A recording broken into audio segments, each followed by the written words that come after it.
আজ তো ধর্ষকের কোনো বিচার হচ্ছে না, ধর্ষণ হচ্ছে পাইকারি দরে, বিচার হচ্ছে না। আইন এমন ভাবে ঘোরানো পেঁচানো, ধর্ষকগুলি খালাস পেয়ে যাচ্ছে। আবার নতুন কিছু ধর্ষক তৈরি হয়েছে, ধর্ষণ করে মেয়েটাকে হত্যা করে।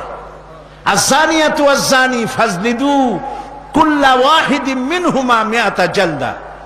আল্লাহ তাআলা বলেছেন জিনাকারের শাস্তি হচ্ছে 100 দোররা মারা এবং প্রাণদণ্ড দেওয়া। জিনাকারের শাস্তি প্রাণদণ্ড দাও।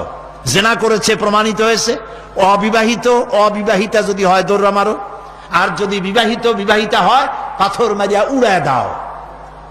আজ তো ধর্ষকের কোনো বিচার হচ্ছে না, ধর্ষণ হচ্ছে পাইকারি দরে, বিচার হচ্ছে না। আইন এমন ভাবে ঘোরানো পেঁচানো, ধর্ষকগুলি খালাস পেয়ে যাচ্ছে। আবার নতুন কিছু ধর্ষক তৈরি হয়েছে, ধর্ষণ করে মেয়েটাকে হত্যা করে। নাউজুবিল্লাহ, বলেন নাউজুবিল্লাহ। এগুলো মানুষ না, এগুলো জানোয়ার। মনে রেখো, তুমি যার মেয়ে, কারো মেয়ে অথবা কারো বোন অথবা কারো বউকে যদি এইভাবে বেইজ্জত করে থাকো, তোমার বউ, তোমার বোন, তোমার মেয়ে অক্ষত থাকবে না। এই ধরনের তাদের উপরে ধর্ষণ হবে। বলেন নাউজুবিল্লাহ, বলেন নাউজুবিল্লাহ।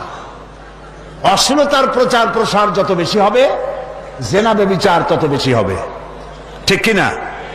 তারপরে ডিশ এন্টিনার মাধ্যমে হাবিজাবি ছবি এগুলি দেখানো বন্ধ করতে হবে। বিবাহ সহজ করুন, অশ্লীলতা বন্ধ করুন, জেনা ব্যভিচার ধর্ষণ এমনি কমে যাবে। আলহামদুলিল্লাহ বলে।